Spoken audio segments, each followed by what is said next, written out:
ارشاد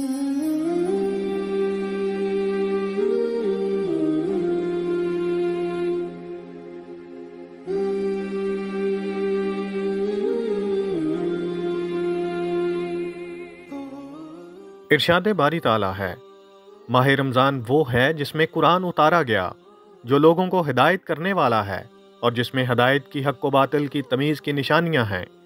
تم میں سے جو شخص اس مہینے کو پائے اسے روزہ رکھنا چاہیے۔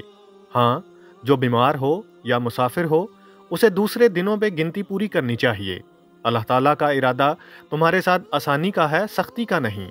وہ چاہتا ہے تم گنتی پوری کر لو اور اللہ تعالیٰ کی دی ہوئی ہدایت پر اس طرح کی بڑائیاں بیان کرو اور اس کا شکر ادا کرو۔